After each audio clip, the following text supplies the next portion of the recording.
যখন আমরা এখানে স্পটে গেলাম, স্পটে ফার্স্ট পর্যায়ে হচ্ছে একটা গ্রুপ যায় আমাদের, তারা যায় হচ্ছে ওইখানে যে লুটপাট হচ্ছে, যেটা আমরা খবর পাই, ওই লুটপাটটা থামাইতে চায়। তো আমি পরে যাই ওই গ্রুপটা পাঠানোর পরে আমি যাই দেখি ওরা অলরেডি মানে যারা লুটপাট করে তাদের থামাইতেছে, এবং এলাকার কিছু মুরব্বী ওইটা দেখতেছিল। তো আমি তাদের বললাম যে আপনারা কেন থামাইতেছেন না লুটপাট গুলো। এই কথা বলার 2-3 মিনিটের মাথায় পিছন থেকে মানে মুখ বাঁধা কিছু মানে উঠতি বয়সের ছেলে পেলে বড় বড় রামদা নিয়ে তারা দৌড়ে এসে বলতেছে যে ধর এদের একটারও রাখবো না। মানে আমি যখন এটা দেখলাম যে ওরা দৌড়ে আসতেছে, তখন আমি মুরব্বীদের বললাম আপনারা এদের থামান, এরা তো আমাদের মেরে ফেলবে। তখন একজন মুরব্বী আমার ধাক্কা দিয়ে আমরা ফেলে দেওয়ার পরে আমার পায়ে এখানে কয়েকটা বাড়ি লাগে। আমার এই মুহূর্তে হচ্ছে কয়েকজন আবার আমাকে এসে আমাদের ছাত্র কয়েকজন এসে আমাকে ধরার পরে ভাই কি হয়েছে, আমি তো তোমরা সবাই দৌড় দাও, সবারই বলো দৌড় দিতে নাহলে মেরে ফেলবে। ওরা সবাই দৌড় দেয় এবং ভিতরে তো অনেকেই তখন অবস্থান করে, ওরা দৌড় দেওয়ার সুযোগটা পায় না। এবং একজন মহিলা তখন আমাকে টেনে তুলে বলে যে তাদের বুঝাইতেছে যে এখানে কিছু করতে আসে নাই, এখানে থামাইতে আসছে, এটা কিছু বলেন না। এরকম বলতে বলতে উনি তখন আমাকে আধা ঘন্টার মতো মানে উনি একটা সেফ জায়গায় নিয়ে যায় এবং আধা ঘন্টা আমাকে আটকে রাখে। আধা ঘন্টা আমি এই সদর থানা পুলিশ, বাসন থানা পুলিশ, টঙ্গী থানা পুলিশ যারা আছে এই থানা আমি ফোন করি, আমি মেট্রোপলিটনে ফোন করি। তারা আমার কাছে শুধু 1 ঘন্টা ধরে খালি একটা জিনিসই জানতে চেয়েছে, এক্সাক্ট বর্ণনা কি, পরিস্থিতি কোথায় ঘটছে, রাস্তা কোনটা, বাসার নাম্বার কোনটা, কখন গেছো, কেন আপনারা উপস্থিত থাকতে পারলেন না। 2.5 ঘন্টা পরে পুলিশ আসে।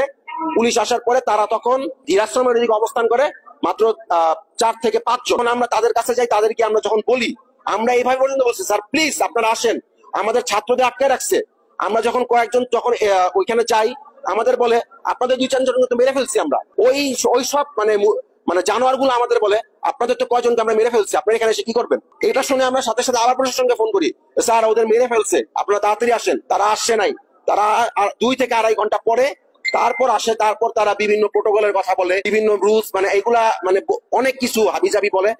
আমাদের এসে দাঁড়া ছিল, পরিস্থিতি দেখে, বলে যে আমাদের তো আগাইতে হবে, সময় লাগবে। আমাদের আকুতি মিনতি এবং মানে অনেক চিলাচিলি করে তারা আগায়, এবং ততক্ষণে তাদের অবস্থান হওয়ার ওই সময়টুকুর মধ্যে ওইখানে যারা রামদা নিয়ে যারা হচ্ছে রাস্তায় অবস্থান করতেছিল, তারপর হচ্ছে আশেপাশে যারা ঘোরাঘুরি করতেছিল, তারা ওইখান থেকে মানে চলে যায়, তাদের আর পাওয়া যায় না। বাসা খালি ছিল। বাসা থেকে পরে আমরা যাওয়ার পরে দেখলাম একটা অটো আসলো, অটোতে হচ্ছে আমাদের 5-6 জন আহত শিক্ষার্থী, ওরা হচ্ছে পরে চলে গেল। এবং আমরা যখন পুলিশ নিয়ে ঢুকি, প্রশাসন নিয়ে ঢুকি, আর্মি নিয়ে ঢুকি, তখন আরো 2 জনকে মুমূর্ষু অবস্থা আমরা বের করি। এবং যখন ওরা সদর হসপিটালে আসে 1 দফায়, তখন সদর হসপিটালে ওদের অচেতন অবস্থায় ফেলে রাখা হয়।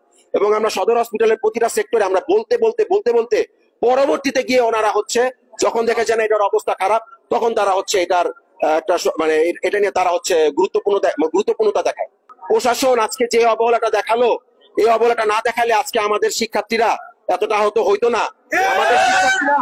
আমাদের শিক্ষার্থীরাই এই শিক্ষার্থীরাই আপনাদের এখনো টিকায় রাখছে। আপনাদের বোঝা উচিত ছিল, আমরা যদি চাই আপনারা টিকতে পারবেন না। আমরা যদি চাই, আমরা যেভাবে ফ্যাসিবাদ সরকারকে নামাইছি, আমরা এটাও পারবো আপনাদের মতো লোকদের নামাইতে। আমরা 24 ঘন্টা, কালকে সকাল 10টার মধ্যে যদি আপনারা এই অ্যাকশন না নেন, 9টার মধ্যে যদি এই অ্যাকশন না নেন, আমরাও দেখা দিব আমরা শিক্ষার্থীরা কি পারি। তখন বলতে পারবেন না যে তোমরা ভুল কিছু করছো। আমরা আপনাদের ভুল দেখা দিব এবং আপনাদের ভুল দেখানোর ক্ষেত্রে আমরা আমাদের কার্যক্রম করব। আজকে যে ঘটনাটি ঘটেছে আমাদের গাজীপুরের ধীরাশ্রমে মন্ত্রীবাড়ি বলে পরিচিত মোজাম্মেলের বাসায়, সেটা ছিল একটি যে ঘটনা। এটা প্রথম থেকে যদি একটু বলি, যেহেতু সারা দেশেই বিভিন্ন জায়গায় লুটপাট করে পরবর্তীতে পরিকল্পিতভাবে ছাত্রদের নাম দেওয়া হচ্ছে, তো সেই জায়গা থেকে আমরা গাজীপুর কনসার্ন ছিলাম এই বিষয়টাতে। যেটুকু আমরা লাস্ট পর্যন্ত বিভিন্ন দিন কয়েকদিন আগে থেকে জানতে পারছিলাম যে এখানে একটা হামলা হওয়ার সম্ভাবনা আছে। তো সেই জায়গা থেকে যখন আমাদের কাছে খবর আসলো যে এখানে মানুষ লুটপাট করার জন্য যাচ্ছে এবং কিছু মানুষ লুটপাট করতেছে, তো সেই জায়গা থেকে আমরা তাদেরকে লুটপাট থেকে বিরত রাখতে পারি কিনা, তো এই জন্য আমাদের কিছু স্টুডেন্ট সেখানে গেছিল। কিন্তু আশ্চর্যজনক বিষয় হলো, প্রাথমিকভাবে যখন তারা সেখানে যায়, ওই যারা লুটপাট করতেছে তাদেরকে বোঝানোর চেষ্টা করছে এবং তারা সেটা ফাইনালি মেনেও নিছিল। মেনে নেওয়ার পরে ওইটা ছিল একটা পরিকল্পনা। ওই টাইমে আমাকে ফোন দেওয়া জানানো হলো যে ভাই আমাদের এখানে সবাই বের হয়ে যাচ্ছি, এটা ওদেরকে বোঝানো, আমরা কনভিন্স করতে পারছি ওরা লুটপাট করবে না কেউ। যে ওরা বের হইতেছিল এরকম টাইমে যারা ভিতরে আগে থেকে অবস্থান করছিল, ওরা বাইরে থেকে বিভিন্ন লোকজনকে ডাক দেয়, রামদা টামদা নিয়ে তারা প্রবেশ করে এবং পরিকল্পিতভাবে বিভিন্ন মসজিদে হঠাৎ করে এলান করা হচ্ছে যে ডাকাত করেছে। তো এই খবরগুলো আমরা পেয়ে সেখানে আমরা পরবর্তীতে ছুটে যাই এবং আমাদের অনেকে আহত হয়।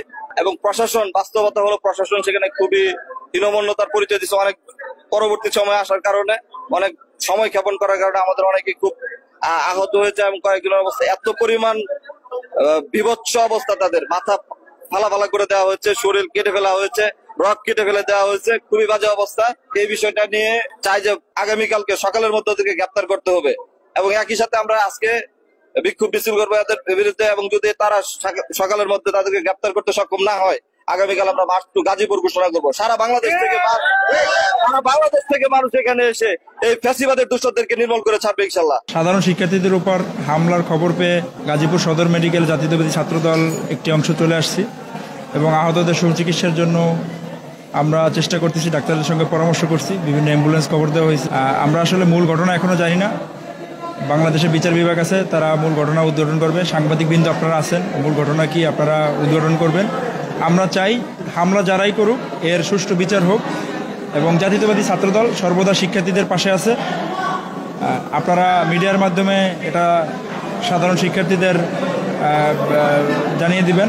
আর জাতীয়তাবাদী ছাত্রদল এই হামলার তীব্র নিন্দা জানাচ্ছে, পাশাপাশি দোষীদের দৃষ্টান্তমূলক শাস্তির ব্যবস্থা যাতে করা হয়, এটা আমি বাংলাদেশ বর্তমান সরকার যারা আছে, প্রধান উপদেষ্টা সহ উপদেষ্টা যারা মণ্ডলী যারা আছে তাদের কাছে